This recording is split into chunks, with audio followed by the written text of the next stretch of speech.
అసలు అలా కిందకి రావలసిన అవసరం లేనివాడు ఈ మాంసనేత్రమునకు గోచరము కావలసినటువంటి అవసరము లేనివాడు ఈ మాంసనేత్రమునకు కనపడేటట్టుగా కిందికి దిగి వస్తూ ఉంటాడు. అలా ఆయన అనేక పర్యాయములు వచ్చాడు. అసలు నిజమునకు ఆయన స్థితి అది కాదు, కానీ ఆయన అలా కిందకు వస్తూ ఉంటాడు. ఎందుకు వస్తాను అన్నదానికి ఆయనే చెప్పాడు. పరిత్రాణాయ సాధూనాం వినాశాయ చ దుష్కృతాం ధర్మ సంస్థాపనార్థాయ సంభవామి యుగే యుగే.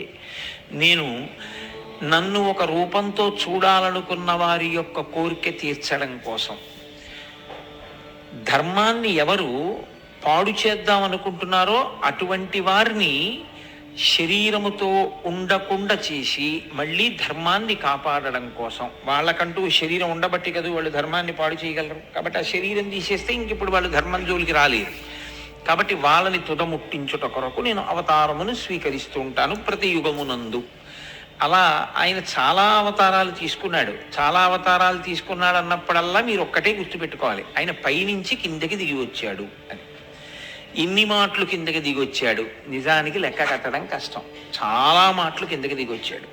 కానీ మనం ప్రధానంగా చెప్పేవి వేదోద్ధారణ మందరాభరణ పృథ్వీ ధర్మ నిర్మాణ ప్రహ్లాదత్రాణ బలి ప్రతారణ నృపాహంకార నిర్వాపన వైదేహీ రమణ ధనంజయ జయ వ్యాపార పారీణ క్షోణీ దివ్యత్కరుణ తమోహరణ తండ్రి వెంకటేశ ప్రభో అని దశావతారములను చెప్తాం. 10 అవతారాలు.